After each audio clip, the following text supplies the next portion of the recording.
प्रिय छात्राओं, आज हम जो चैप्टर पढ़ने वाले हैं वो है नए साझेदार का प्रवेश। देखिए, साझेदारी फर्म का पुनर्गठन। साझेदारों के मध्य विद्यमान समझौते में किसी प्रकार का परिवर्तन साझेदारी फर्म का पुनर्गठन कहलाता है। साझेदारों के मध्य विद्यमान समझौता यानी कि साझेदारों के मध्य में जो वर्तमान में जो समझौता है, अगर उसमें किसी भी प्रकार का परिवर्तन होता है तो हम उसे क्या कहेंगे? साझेदारी फर्म का पुनर्गठन।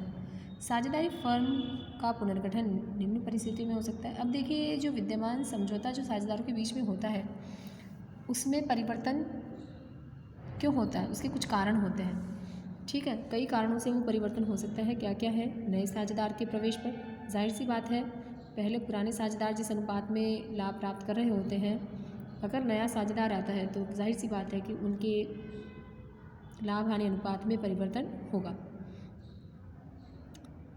ठीक है, नए साझेदार के प्रवेश पर, वर्तमान साझेदारों के मध्य लाभ विभाजन अनुपात में परिवर्तन होने पर, वर्तमान साझेदार के अवकाश ग्रहण करने पर, साझेदार की मृत्यु पर और दो साझेदारी फर्मों का एकीकरण होने पर। ये कुछ परिस्थितियां हैं जिनसे फर्म का पुनर्गठन होता है। नए साझेदार का प्रवेश।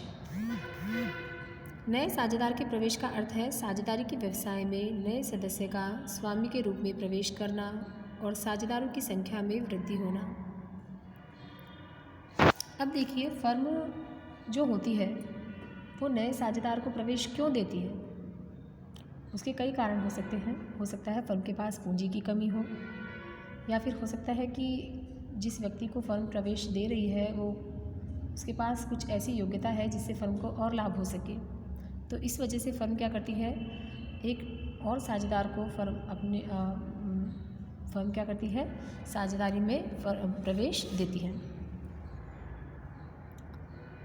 भारतीय साझेदारी अधिनियम 1932 की धारा 31 के अनुसार वर्तमान साझेदारों की सहमति से ही एक नए व्यक्ति को फर्म में साझेदार बनाया जा सकता है। एक नया साझेदार बनने के बाद फर्म द्वारा किए गए समस्त कार्यों के लिए उत्तरदायी हो जाता है। ठीक है, साझेदार बनने के बाद वह फर्म द्वारा किए गए सारे कार्यों के लिए उत्तरदायी होता है, लेकिन साझेदार बनने से पूर्व की जो काम फर्म कर रही होती है, फर्म ने काम किए हैं, उसके लिए वो किसी भी प्रकार से उत्तरदायी नहीं होता है। नए साझेदार के अधिकार। एक नए साझेदार को निम्न दो अधिकार प्राप्त होते हैं: फर्म की संपत्तियों में हिस्सा प्राप्त करने का अधिकार और फर्म के भावी लाभों में हिस्सा प्राप्त करने का अधिकार।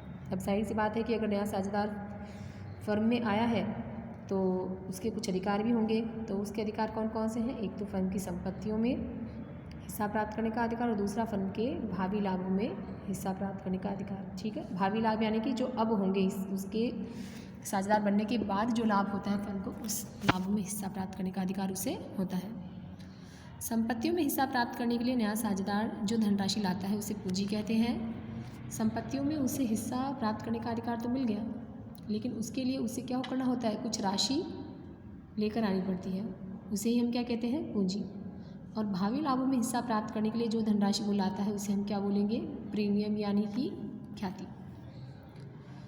नए साझेदार के प्रवेश पर मुख्य समायोजन। अब देखिए, जब नया साझेदार फर्म में प्रवेश करता है तो कुछ समायोजन करते हैं हम। तो कौन कौन से समायोजन हैं? नए लाभ विभाजन अनुपात की गणना, त्याग अनुपात की गणना, ख्याति का मूल्यांकन व लेखांकन, संपत्तियों का पुनर्मूल्यांकन व दायित्वों का पुनर्निर्धारण, संचय, अवितरित लाभों व हानियों का समायोजन और पूंजी का समायोजन। ये कुछ समायोजन है जो नए साझेदार के प्रवेश पर किए जाते हैं। इनको हम बारी बारी से पढ़ेंगे। सबसे पहले है नए लाभ विभाजन अनुपात व त्याग अनुपात की गणना। अब देखिए, जब कोई नया साझेदार फर्म में प्रवेश करता है तो जाहिर सी बात है, पहले से जो साझेदार फर्म के लाभों में हिस्सा प्राप्त कर रहे होते हैं उनके हिस्से में परिवर्तन आएगा। क्यों? क्योंकि एक और साझेदार बढ़ गया है ना। और उस साझेदार के बढ़ने के बाद क्या हो जाता है, उनके लाभ विभाजन अनुपात में परिवर्तन हो जाता है। तो इसलिए हमें नया लाभ विभाजन अनुपात की कैलकुलेशन करनी पड़ेगी। ठीक है, दूसरा है त्याग अनुपात। अब देखिए, त्याग अनुपात क्या होता है। एक जब नया साझेदार फर्म में प्रवेश कर रहा है तो जाहिर सी बात है कि जो पुराने साझेदार हैं उनको अपने लाभ का कुछ भाग उस नए साझेदार को देना पड़ता है। समझ में आई? फॉर एग्ज़ाम्पल मान लीजिए 2 साझेदार हैं ए और बी, ठीक है, या फिर मैं तुम्हें वैसे ही देखो सिंपल से वे में एक चीज़ समझाऊँ। मान लीजिए 2 सहेलियाँ हैं, ठीक है, 2 सहेलियाँ हैं और उनके बीच में 4 एप्पल रखे हुए हैं, ठीक है। उनकी एक और सहेली आ जाती है, ठीक है, तो क्या होगा, आपस में वो तीसरे को भी देंगी एप्पल, क्योंकि वो उनकी सहेली है, देंगी कि नहीं देंगी? तो उसको देने से क्या होगा, उनका जो शेयर था पहले वाला उसमें कमी आएगी कि नहीं आएगी? आएगी, जाहिर सी बात है। तो उसे ही हम क्या बोलेंगे, त्याग का अनुपात, यानी कि उन्होंने अपना जो शेयर उस नए साझेदार को, उस नई साझेदार को देते हैं वो, तो उनके हिस्से में जो कमी आ रही है उसे ही हम क्या बोलते हैं, त्याग का अनुपात, ठीक है। नए साझेदार के प्रवेश पर पुराने साझेदार अपने लाभ के हिस्से का जिस अनुपात में त्याग करते हैं उसे त्याग का अनुपात कहते हैं। देखिए त्याग का अनुपात कैसे पता लगाएंगे, पुराना लाभ विभाजन अनुपात माइनस नया लाभ विभाजन अनुपात।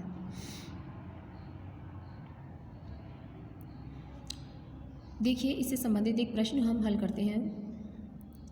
दे रखा है, जब प्रश्न में केवल नए साझेदार का अनुपात दिया गया हो, ए व बी एक फर्म में साझेदार हैं जो 3:2 के अनुपात में लाभ विभाजन करते हैं। ए और बी है जो फर्म में है और उनका लाभ विभाजन अनुपात क्या है, 3:1। सी लाभ में 1/4 हिस्से के लिए फर्म में प्रवेश करता है।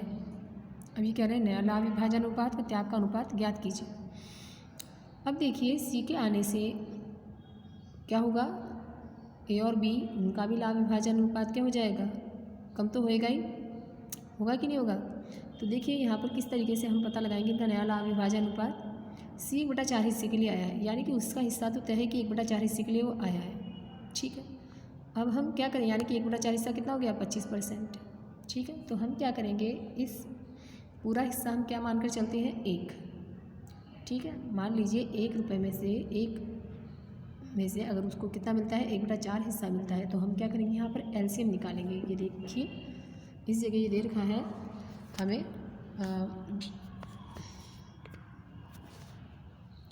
यहाँ पे देखिए आप 1 माइनस 1/4, तो कितना बचा, 3/4।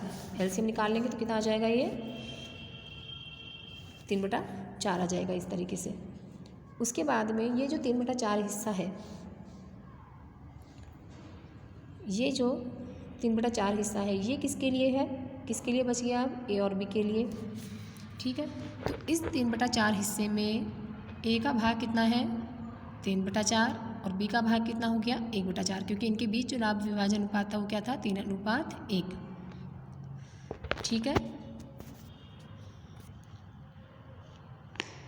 आप देखिए इस ए और बी के लिए जो लाभ है वो कितना बचा, 3/4, ठीक है। इस 3/4 का ही 3/4 यहाँ पे आप देखिए, क्योंकि ए का जो हिस्सा है, ए और बी, ए व बी इनके बीच में जो अनुपात है वो कितना है, 3:1, यानी कि ए का हिस्सा कितना हो गया, 3/4, और बी का हिस्सा कितना हो गया, 1/4। तो इस 3/4 का 3/4 कितना हो गया, 9/16, और इस 3/4 का 1/4 कितना हो जाता है, ये 3/16। बी का हिस्सा कितना हो गया, 3/16, और ए का हिस्सा 9/16, ठीक है। तो नया लाभ विभाजन अनुपात क्या हो गया, 9/16, 3/16, और इसका 1/4 था, तो अब हम यहाँ पे क्या करेंगे, एलसीएम निकाल लेंगे, और एलसीएम यहाँ आ गया 16, तो 16 एलसीएम निकला तो इनका हिस्सा कितना हो गया, 9, 3 और ये 4, 9, 3, 4 इनका क्या हो गया, नया लाभ विभाजन अनुपात हो गया, ठीक है। अगर इस तरीके के क्वेश्चंस में जब केवल एक नए साझेदार का अनुपात ही हमें दे रखा है, प्रश्न में केवल नए साझेदार का अनुपात दे रखा है 1/4, इधर पुराने साझेदारों के बारे में कुछ भी नहीं दे रखा है कि कितना हिस्सा उनका रहेगा या क्या है, इस तरह की अगर कोई इन्फॉर्मेशन नहीं है, और आपको अगर सिंपली प्रश्न पूछा जाता है कि ए और बी का, केवल अगर वो ये पूछता ए और बी का नया अनुपात क्या है, तो नया अनुपात क्या होता है, इनका पुराना अनुपात ही नया अनुपात कहलाता है, यानी कि ये 3/3:1 है, वही इनका क्या हो जाएगा, नया अनुपात भी वही होएगा, और त्याग का अनुपात भी इनका वही रहेगा, ठीक है। 1 नंबर का कई बार इस प्रकार का प्रश्न आता है, तो उसमें हम देखिए ये नोट भी दे रखा है यहाँ पे, जब नए साझेदार का हिस्सा दिया गया हो वह पुराने साझेदारों के त्याग का विवरण न हो, तो पुराना अनुपात ही त्याग का अनुपात कहलाता है, ठीक है। जब नए साझेदार का हिस्सा दिया गया हो, पुराने साझेदार के त्याग का विवरण न हो, तो पुराना अनुपात ही त्याग का अनुपात कहलाता है। तो त्याग का अनुपात क्या है, देखिए यहाँ पे 3:1 आ रहा। ठीक है, इसको निकाल भी लेते हैं हम। किस प्रकार से निकालेंगे इसको हम, देखिए त्याग का अनुपात कैसे निकालते हैं, पुराना लाभ विभाजन अनुपात माइनस नया लाभ विभाजन अनुपात। तो पुराना अनुपात कितना था इनका, एक आता 3/4, तो 3/4 में से 9/16, 9/16 क्या था, नया अनुपात। ठीक है, नया लाभ विभाजन अनुपात। तो 3/4 में से 9/16 जब हम माइनस करेंगे तो कितना आ जाएगा, 3/16। और ऐसे ही बी का पता करेंगे हम, 1/4 माइनस 3/16, 1/4 पुराना लाभ विभाजन अनुपात था और 3/16 नया लाभ विभाजन अनुपात है। तो ये जब हम माइनस करेंगे तो त्याग अनुपात कितना आ जाएगा इनका, 3:1। ठीक है, तो इस प्रकार से हम नया लाभ विभाजन अनुपात और त्याग का अनुपात निकालेंगे।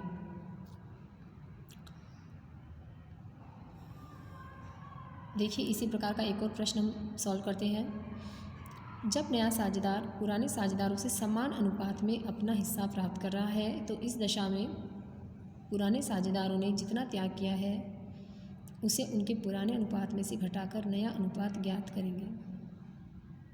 देखिए प्रश्न है, ए व बी एक फर्म में साझेदार हैं जो 7:5 के अनुपात में लाभ बांटते हैं। सी को लाभों में 1/6 हिस्सा देकर साझेदार बनाया। सी अपना हिस्सा ए व बी से बराबर प्राप्त करता है। नया लाभ विभाजन अनुपात व त्याग का अनुपात ज्ञात करें। देखिए बहुत ही आसान है। आप देखिए सी को लाभों में कितने हिस्से के लिए बनाया, 1/6 हिस्से के लिए। अब वो जो 1/6 हिस्सा है उसका आधा आधा दोनों 1/6 हिस्से का आधा आधा किससे प्राप्त करा, आधा ए से और आधा बस बी से। ठीक है, तो हम क्या करेंगे, इस 1/6 के 2 हिस्से कर लेंगे हम। तो 1/6 इंटू 1/2, ये देखिए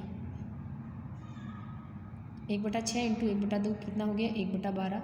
ठीक है, यानी कि 2 टुकड़े हमने इसके किए, 1/6 इंटू 1/2।